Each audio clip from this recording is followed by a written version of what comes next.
is our hotel block.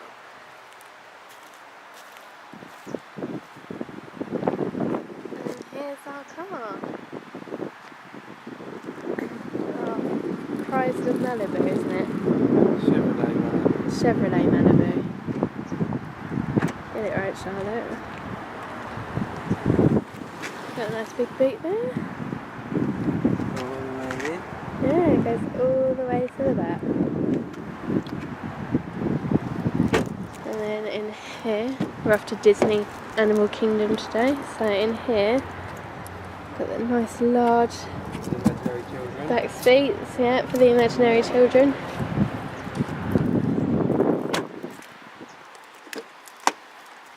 And here's the front.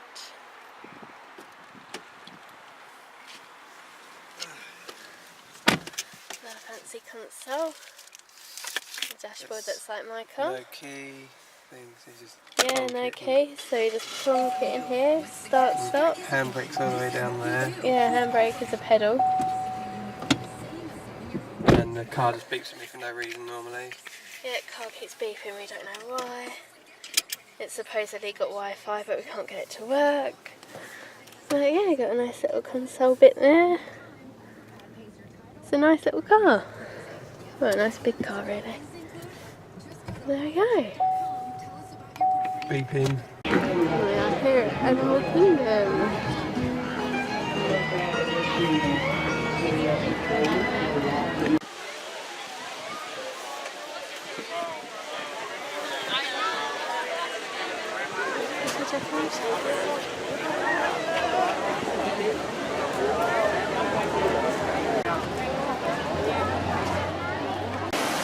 Got some black swans here.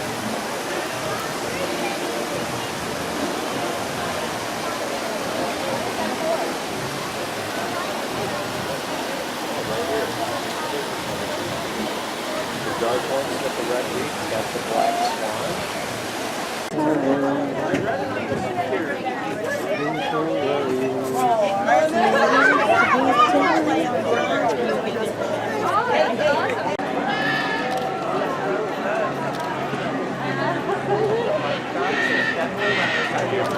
Weather, and in those times reptiles usually eat smaller meals. In the wild they can get up to 250 and 8.5 feet long. Yeah, they're pretty big. She moved her head a little bit. Doing what they like to do best.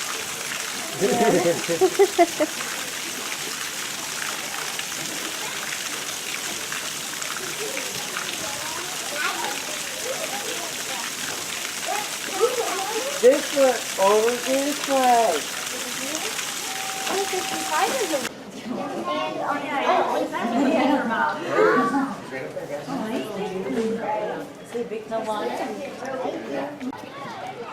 Some water buffalo here.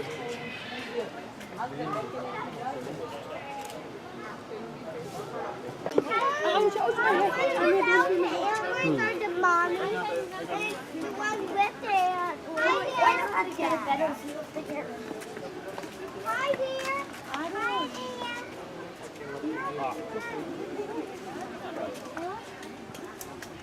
Let's go. Let's go, buddy.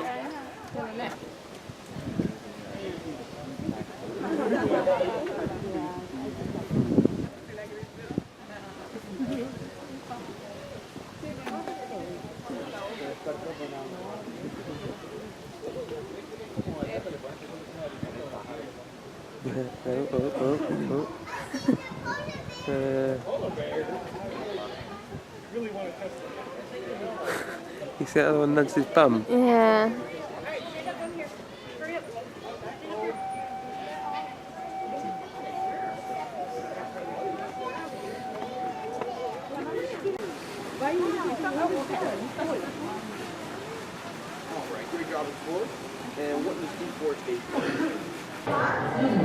Poor tiger.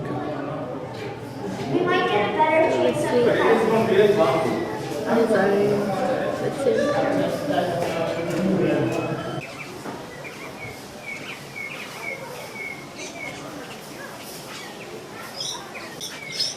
That one there.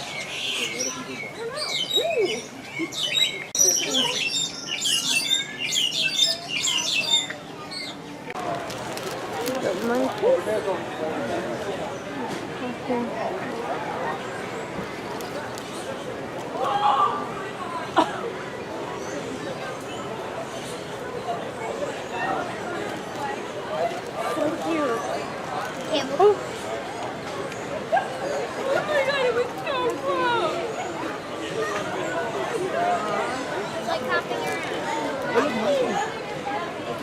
Ourselves a Mickey pretzel.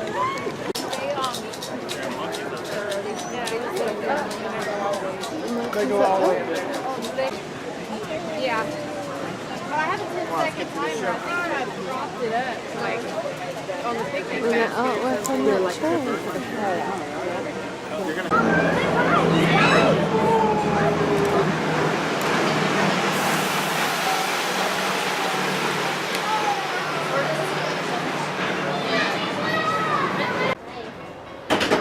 They're critically endangered, less than 7,500 in the wild. Big reason for that loss is loss of the habitat. They'll live up in the trees, usually about 20 to 30 feet. They almost never go down to the ground itself. And since the trees have been disappearing, the cotton tops are losing those homes. Now, it's not all bad news. There's a conservation program in Colombia. It's called Proyecto Titi, doing great work to help protect them and keep them safe. And then all the way down here at the end, little orange-colored monkeys, they are not all bad news there either. There's a reforestation project going on in Brazil, doing great work for them. Now, folks, something very simple you can do in the park today to help out endangered animals. Next time you pass one of the merchandise shops, just go to the cashier, let them know you want to donate just $1 to the Disney Conservation Fund. All the money donated go to organizations around the world where they're helping endangered animals.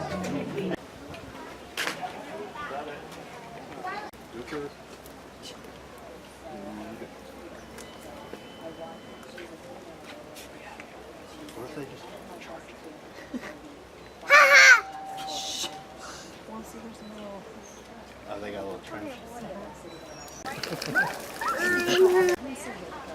Just as badly as you want to find your family, trust me, they're trying to find you twice as badly. So, and then they showed up.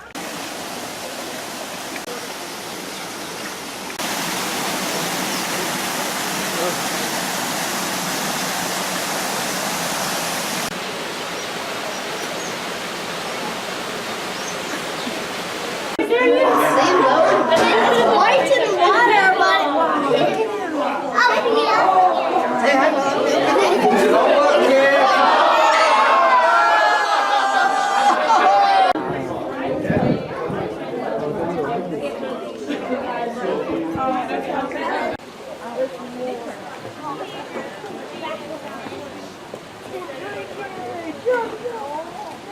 Whoa, look at this over here.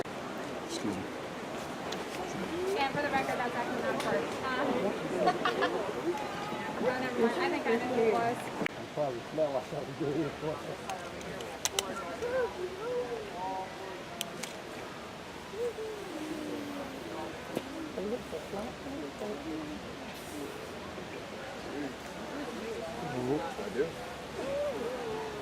Be called the okapi. It's also known as, wrong animal. First discovered back in 1901 by Western explorers. They're found in the Congos of Africa, and at one point in time they were thought to be a myth because, unfortunately, that means there's thought to be less than 5,000 of them remaining on the planet. While rhinos don't face any natural predators, they face threats from us humans, including habitat loss. Their horns also sell for a lot of money on the black market when they really shouldn't. Good idea of just how large they are. Tip the scales at about 5,500 pounds when they're fully grown. Even though hippos weigh so much, they only feed off of vegetation, which they find up and down the waters that they call home. Sometimes they'll walk for a couple miles to find food, too, so they're not lazy by any means. Now, as I was saying, they spend most of their time in the water throughout the day. They can hold their breath. That's what makes them one of Africa's most dangerous animals, believe it or not. And the word hippopotamus is a Greek word which translates to river horse, although they're not related to horses in any way, shape, or form. They're out there in the center island too. Those are called pink-backed pelicans. Pink-backed pelicans get their name because during breeding season, their feathers will turn a pinkish color. For the rest of the year, though, they look just as you see them right now. Pelicans are found in groups called pods. And pinkbacks, they like to eat cichlid. The ones that have their mouths open like that, what they're doing, they're releasing excess body heat. And They are ectothermic or cold-blooded, known as the upside-down tree. If you look at its branches, you'll known as the upside-down tree. If you look at its branches, you'll what they do is they'll chase their prey into physical exhaustion, so they have a ton of endurance. A pack can consist of anywhere between 6 to 8 giraffes too, based off their spot pattern. It's much more broken up, kind of like puzzle pieces that don't really fit together. Reticulated giraffes, their coat patterns are much more net-like, but giraffes in general, they stand around 20 feet. Even newborns are already the size of an adult human too. They come out of their mom's wombs around 6 feet tall and weighing about 150 pounds. So very big right from the get-go. It's a whole group of giraffes. Do you guys know what a group of giraffes is called? Their neck, it comes with a price. Because of it, giraffes have really high blood pressures. And because of that, their hearts are incredibly large. Those could be around 2 feet long, and they can weigh as much as 25 pounds.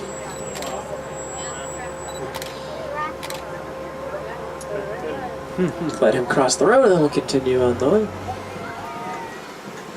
Coming up to it, right around the corner, there's some white-bearded wildebeest, some springbok, and some Ankole cattle. Now, springbok are the really small ones you see standing out over that way. Don't let their size fool you, though. They only weigh around 70 to 100 pounds, but they can really run and jump. If they're going to bound or leap across the savannas, they can jump about 11 feet into the air. Whereas if they're going to run, they can hit speeds of about 40 to 50 miles per hour, so very, very quick. And then, of course, the white-bearded wildebeest, they have one of the largest and longest migrations out of any animal on the planet. Sometimes groups numbering into the tens of thousands will be seen traveling across the Serengeti in search of food and water. Both the males and the females have horns, and both weigh between 400 and 600 pounds. They get their name wildebeest. Sounds a lot like the words wild beast. That's referencing those menacing facial features. And then there's the Ankole cattle, also known as Watusi cattle, based off the tribes who were the first ones to domesticate them. Their most striking feature by far are those horns we just saw. Those can be around 4 to 5 feet or so, and they're fully grown out, but they're not heavy. They're actually hollowed on the inside, and they've got a honeycomb-like design to them. And they're vascular, so blood flows up and down through them. And depending on where you are in Africa today, too, they're actually a sign of wealth. 100 pounds, females average about 30 pounds. Males, when they get older, they also have a brightly colored face and rump area too, so it's very easy to tell them apart when they're full grown. There's another one over here. Most people, though, they can't tell the difference between a monkey and an ape. That's also really easy. All you have to do is look to see if they have a tail or not. All monkeys have tails. All apes don't. Oh, look, it's mom and a baby. So a great way to help you remember that difference, just think about how they spell their name. The Y in monkey looks like a tail. The E in ape doesn't really look like anything. And over there, up to our right hand side, there is an elephant. Let's go get a better view. I know the road up ahead. Take us right over close to them. Elephants, they can weigh around 11,000 to 13,000 pounds when they're fully grown. And, oh, bummer, the road's closed. This is as close as we're gonna get. But okay with that, no worries, I know a detour.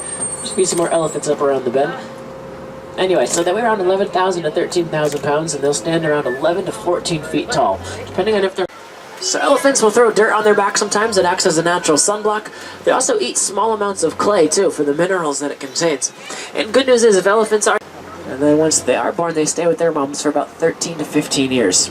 That's the second longest behind one other animal. Can anyone guess who has the longest childhood? It's humans, yeah, it's us. Sometimes we stay with our moms till we're about 30 or 35, but research is still being done on that subject, so... And here, greater flamingo get their pinkish coloration from the food they eat.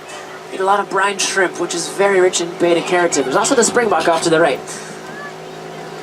Now, flamingos, they are filter feeders. They have these specially designed ridges all along their beaks.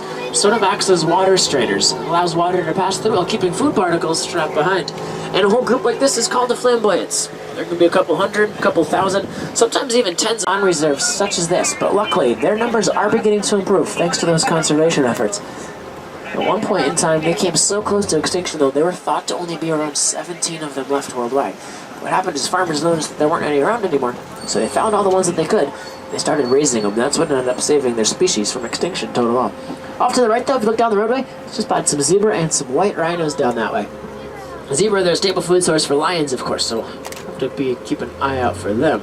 But that stripe pattern that the zebras have, that helps them blend together out in the open. Makes them look like one large animal or unit, as opposed to 2 or 3 or 100 or however many there might be. And that's going to make it very hard and confusing for an animal like a lion. It'll prevent them from targeting and singling out any one individual. We'll talk about the white rhinos later, because I think we're going to see them again, but I just spotted a cheetah. He's right over there at our 9 o'clock or so. Right there in the sun, all the way kind of at our 7 o'clock now or so. Pause right around the corner so we can get a better view of them. Cheetahs, they're one of the fastest land mammals, though. They run at speeds of around 60 miles per hour, although they can only sustain that over a real short period of time, a couple hundred yards. They're going to tire out. There's one walking too. Really cool.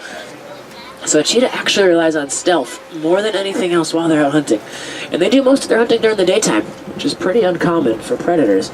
So if you've ever seen a close-up of a cheetah's face, you'll notice it has those black lines, down lines. Those are called tear marks. And that helps, you know, just like an athlete will put the black paint on their face, it helps to reflect the sun and keep it out of their eyes. A group of cheetahs too, it's called the coalition. There's two more over there off the other side of the bush over that way. But speaking of big cats somewhere, we've stumbled upon a kopie right around the corner here. That's the name of this rock formation straight ahead. There could be lions nearby. These lions will use kopies as vantage points. It helps them to look for zebra and wildebeest, antelope, sometimes Cape buffalo. Although throughout most of the day, lions spend their time lounging around. About 18 to 20 hours will be devoted to rest. They're much more active at nighttime, as well as into the early morning and late afternoon. When the prides go out hunting too, they're the only species of feline that hunt cooperatively, and it's the female's job to do most of the work. It's the male's job to hang back and watch over. There's a male right over there, right on top of the rock, taking a little bit of a cat nap. No pun intended. You can tell the overall age of a male lion like that too, based off the size and coloration of his mane. The larger and darker that is, the older he is, because that's obviously going to grow as he grows. And that mane serves a couple purposes. It's not only just to help court the ladies during mating season, but it also helps protect his neck when he's competing with other males for a mate.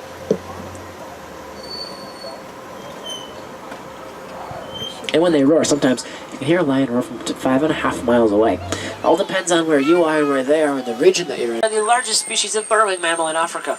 They've got razor-sharp tusks, and they have two different sets. They've got upper tusks and lower tusks. Now, their upper tusks used for burrowing and digging, kind of like a shovel. It's their lower tusks, which are the razor-sharp ones, used for self-defense. And they'll back into those burrows at nighttime, leaving those tusks of theirs. The white rhinos, they're the largest species of rhino out of the 5 that there are. They weigh around 4,000 to 5,000 pounds. And white rhinos aren't white, black rhinos aren't black. They're all the same color. The difference is their face shape. And if you look, you can see how they have that very square, flat face.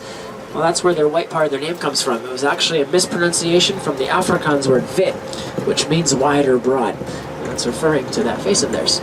They eat a lot of grass, so that squareness allows them to get right on down to the dirt very easily. Where, so if you remember the black rhinos we saw way back in the beginning of our journey, their face was a little bit more narrow and pointed. It helps them reach in between the berries, between the trees and the leaves and branches to help them eat their food. Really just passing through. 2 of them over there off to the right. They get their name based off the scimitar swords of the regions where they're found. See those horns? They look very similar to that scimitar sword. Very long and they curve backwards. Living in the desert, though, obviously there's not a lot of water in their environment. Nice view. The castle. As we go up to Arizona tomorrow, we won't be coming back here.